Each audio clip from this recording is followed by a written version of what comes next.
अस्सलाम वालेकुम फ्रेंड्स। आज जो चीज़ मैं आपके साथ डिस्कस करने जा रहा हूँ वो है प्रॉब्लम सॉल्विंग स्किल। फ्रेंड्स, अगर आप गूगल करें टॉप 10 लाइफ स्किल्स तो ये प्रॉब्लम सॉल्विंग की स्किल आपको उसमें नज़र आ जाएगी। ये हमारी लाइफ की इंतहाई इंपॉर्टेंट स्किल है। हम जो भी काम करते हैं हमें उसमें प्रॉब्लम्स आते हैं और हमें उनका सलूशन निकालना आना चाहिए।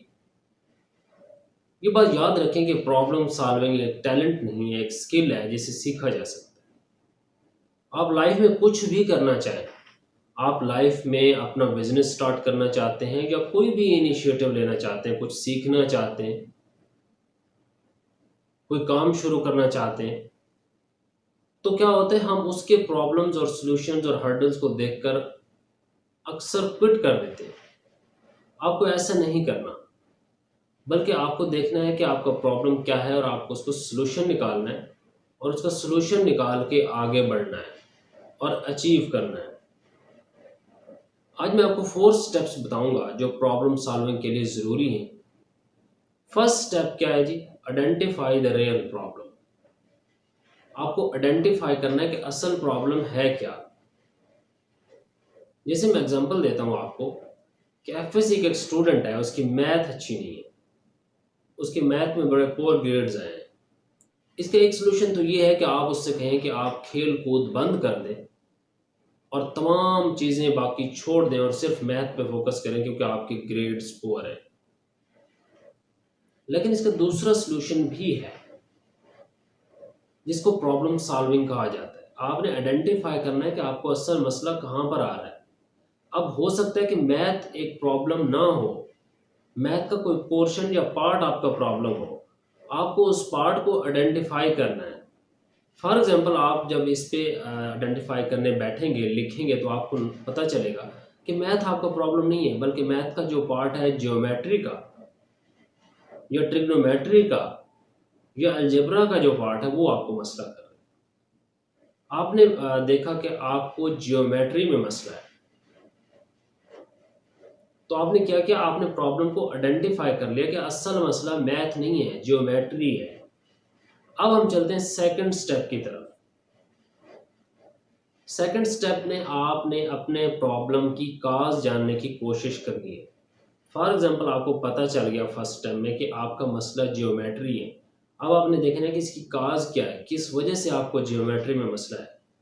क्या मैट्रिक में जब आप मैथ कर रहे थे तो ये पार्ट आपको स्किप तो नहीं करा दिया गया था? अक्सर स्कूल्स में कुछ सब्जेक्ट के कुछ पार्ट्स मिस करा दिए जाते हैं, स्किप करा दिए जाते हैं, ये कहकर कि ये इम्पॉर्टेंट नहीं है, ये एग्ज़ाम्स में नहीं आने, तो आप इनको छोड़ दें। तो आपने देखना है कि ऐसी चीज़ तो नहीं है। सेकंड क्या हो सकता है कि आपने इस पार्ट पे माजी में अटेंशन ही ना पे की हो, आपने इसको टाइम ही ना दिया हो।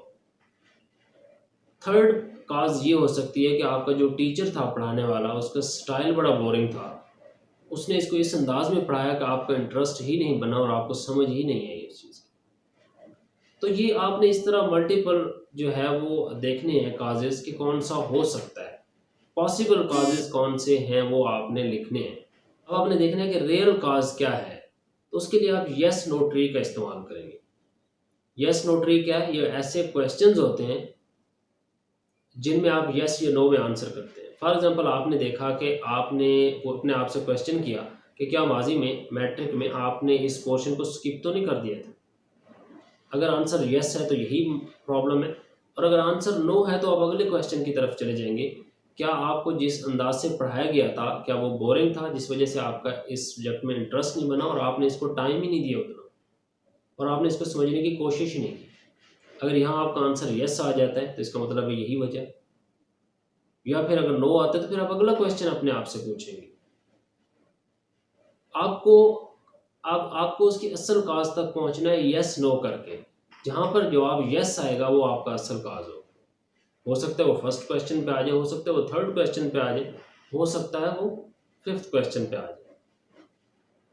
जब आपने अपना असल काज आइडेंटिफाई कर लिया तो अब आपने क्या करना है? थर्ड स्टेप क्या है? आपने एनालिसिस करना है फॉर बेस्ट सोल्यूशन कि इसका बेस्ट सोल्यूशन क्या हो सकता है।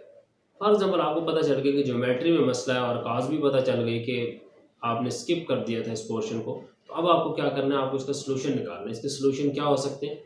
आप किसी ट्यूटर से मदद ले सकते हैं, आप किसी ट्यूटर को हायर कर सकते हैं। अगर आप ट्यूटर को हायर नहीं करना चाहते, सेकंड सोल्यूशन ये हो सकता है कि आपका कोई बड़ा भाई या कज़न जिसने ये की हुई हो मैथ, जो मैथ में अच्छा हो, आप उसकी हेल्प ले सकते हैं। आपका कोई हमसाया भी हो सकता है। थर्ड इज़ कि आजकल तो इंटरनेट का दौर है, तो इंटरनेट पे हर चीज़ अवेलेबल है और आप यूट्यूब से ये चीज़ सीख सकते हैं। तो ये आपने आपके पास बेस्ट पॉसिबल सॉल्यूशंस आ गए। आपने क्या करना है, फोर्थ स्टेप इज़ एग्जीक्यूशन। जब आपके पास सॉल्यूशंस आ गए तो अब आपने उनको इम्प्लीमेंट करना है, एग्जीक्यूट करना है। आप फॉर एग्जांपल किसी ट्यूटर से आप कॉन्टैक्ट करेंगे और उसको कहेंगे कि मुझे मैट्रिक की, एफएससी की नहीं, मैट्रिक की, क्योंकि आपने इसको स्किप कर दिया था, तो आपको जब तक उसकी बेसिक समझ नहीं आएगी आप इस प्रॉब्लम का सलूशन नहीं निकाल सकेंगे। तो आपने उससे कहा कि मुझे आप 1-2 हफ्ते में ये ज्योमेट्री पढ़ा दें मैट्रिक की, मैं आपको पे कर दूंगा। उसने कह दिया यस, तो ठीक है, आपका मसला हल हो जाएगा। लेकिन यहाँ पर एक इम्पॉर्टेंट चीज़ है कि अगर वो कहता है कि नो, मेरे पास तो टाइम ही नहीं है, तो फिर आपके पास प्लान बी होना चाहिए। ये फोर्थ स्टेप की जो इम्पोर्टेंट चीज़ है वो ये है कि आपके पास फिर प्लान बी होना चाहिए। फिर आप किसी हमसाये से, कज़न से बात करेंगे जो एफएससी कर चुका हो, कि वो आपको मैथ ज्योमेट्री समझा दे, मैट्रिक की ज्योमेट्री जिसकी अच्छी हो, जिसने अच्छे तरीके से की हो, जिसको आती हो, वो आपको समझा दे। या फिर आप नेट की तरफ चले जाएंगे, नेट से हेल्प लेंगे।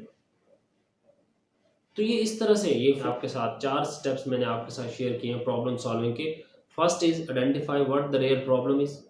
सेकंड इज कि आप उसकी काज को जानने की कोशिश करें। थर्ड इज कि आप सोल्यूशन देखें कि उसका पॉसिबल सोल्यूशन क्या हो सकता है। फोर्थ इज एग्जीक्यूशन, इम्प्लीमेंटेशन, कि आपको जो भी सोल्यूशन आपके सामने आए हैं, जो आपने लिखे हैं, आप उनको इम्प्लीमेंट करें। तो इस तरीके से आप प्रॉब्लम का सोल्यूशन निकाल सकते हैं।